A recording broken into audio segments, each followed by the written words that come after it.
कथ्या रंगाच्या घोड्यावर येऊन बसलेली आहे. एका हातामध्ये गुलाबाचं फूल आहे, एका हातामध्ये छोटीशी गदा आहे आणि येत आहे. म्हणून महाराज पुढे वस्त्र म्हणजे काय, ती गदा म्हणजे काय, फूल म्हणजे काय. मकर संक्रांत जेव्हा धनु राशी मधून सूर्य प्रवाह करत राहतो आणि मकर राशीमध्ये प्रवेश घेतो, या वर्षीचं वर्ष मेष राशीवाल्यांना घातक आहे. सावधान. काय होईल, लाडाची बायको असेल तर काय होईल तिचं, लोक हसून राहिले बाबा. तिला तर काही होणार नाही, पण आपदा तुमच्या मागे येईल निश्चितच.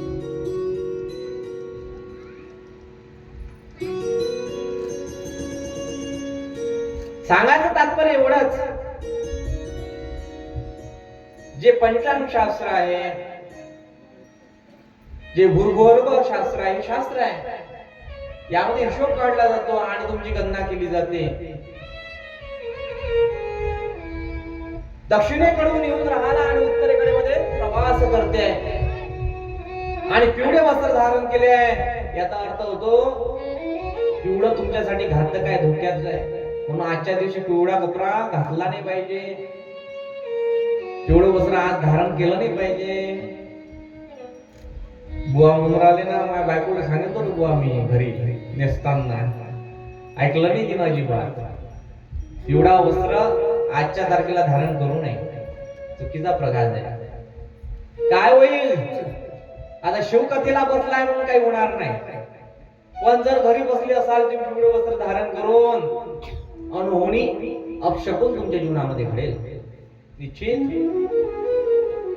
तिच्या हातामध्ये गुलाबाचं फूल आहे, म्हणजे प्रेम प्रकरण वाढतील असं संबोधन ती देऊन राहिली. समाज विलयाकडे जाणार हे संशोधन आहे तिचं. तिच्या हातामध्ये गदा आहे. युद्धाचे प्रसंग या समाजावर, या देशावर उद्भवतील. प्रत्येकाच्या मध्ये खर्चिक बाजू दिसेल. ते घोड्यावर सवार आहे, पण लाल रंगाचा, जांभळा रंग थोडासा मिक्स मध्ये अशा घोड्यावरती बसलेली आहे. पायदळणे म्हणजे स्थिर राहणार नाही, ती अचल आहे, निघून जाईल ती कुठेतरी. आणि आज आहे मकर संक्रांत. तुम्हाला माझ्याकडनं खूप खूप मकर संक्रांतीच्या हार्दिक हार्दिक शुभेच्छा. तुमच्या जीवनामध्ये अशीच मकर संक्रांत शिवकथेय निरूप योग आणि जीवनाची सिद्धता तुम्हाला प्राप्त होईल, इथे मी तुम्हाला प्रतिपादित करतोय. मकर संक्रांतीला दान द्यावं. मकर संक्रांतीला दान दिलं पाहिजे. पहिलं दान, अतिउत्तम दान, त्याला गुप्त दान असं म्हणतात. गुप्त लक्ष्मी तुमच्या घरामध्ये आली पाहिजे, यासाठी काय कराल, वित्तेश्वर संहिता पेज क्रमांक 45. काय करायचं, तिळाचा लाडू तयार करायचा, केला आणि त्यामध्ये 1 रुपया टाकायचा आणि ती व्यक्तीला दान करायचं. स्त्रियांना दान करायचं, पुरुषांना दान करायचं, ज्यांना गरीबाला दान करायचं. दानामध्ये एवढी शक्ती आहे मायबाप, जे जे तुम्ही कराल ते ते तुम्हाला फायद्याचं होईल.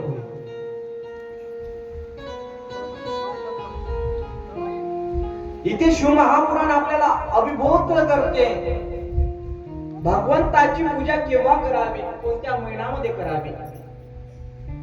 इष्ट महिना कार्तिक महिना सांगितलाय, पण शिवाची उपासना करताना किंवा कोणत्याही देवदेवतेची उपासना करताना गुप्त लक्ष्मीच्या स्वरूपामध्ये आपण दान करायला पाहिजे. ज्याप्रमाणे मी तुम्हाला तिळाचा लड्डूचं सांगितलं, दान केलं यानं काय होईल, तुमच्या घरची सुख संपदा वाढेल.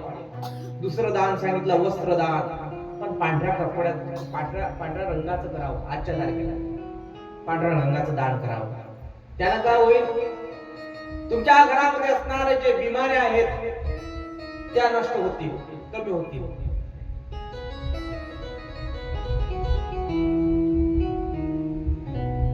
पुरुषांच्या मनामध्ये दान करण्याची इच्छा जास्त असते माझ्या बाबतीत, स्त्रियांची त्या बाबतीत कमी असते. अख्खे कपाटानं कपाट भरले आहे साडीनं. पिंट्याच्या वडिलांना जेव्हा लग्न करून आणलं पिंटीला नाही तिला, तेव्हा अन्नामध्ये एक मुहूर्त आपण कथेमध्ये राहू आणि ती 5:45 पर्यंत तिचं मुहूर्त आहे मकर संक्रांतीचं. स्त्रिया येतात दानामध्ये, त्यांच्यापेक्षा दानदात्या कोणीच नाही. ज्या कौवीनं केस विचडता येत नाही असे कौवे देतात काही स्त्रिया. वायले चिले गोर ऊसाचे थोडेसे पेर कांडे आणि झालं तर हरभरा आता निघायचं आहे, हरभऱ्याचे ते गाठे देतात ना स्त्रिया. दान द्यावं, पण कसं द्यावं? दान हे ध्यानाचं द्यावं. आजच्या तारखेला ज्ञानेश्वरी वाटल्या पाहिजे, आजच्या तारखेला भगवद्गीता वाटल्या पाहिजे, आजच्या तारखेला हरिपाठ वाटला पाहिजे, आजच्या तारखेला अशी काही पुस्तकं वाटायला पाहिजे. नाही, तसं काही देत नाही स्त्रिया. आता स्त्रिया चाळण्या देतात. चाळण्या एक चहा गायला की तो चहा पिणारा थंडगार होते, चाळणीचं पत्ते थंडगार होते. पतली असते ना ते चाळणी, ते टिकून राहत नाही. मग महाराज काय करावं आता? बरं, मकर संक्रांतीच्या दिवशी आपण आता उद्या हळदी कुंकाचा कार्यक्रम होणार आहोत इथे, माहितीये का तुम्हाला? आयुष्यासोबत बोलणं झालं माझं. माया गळ्यात ते, माया गळ्यातलं पिळ्या गळ्यात घे म्हणा. हो, स्त्रियांनी समजून राहिलं ना? झोपल्या की काय तुम्ही जागा?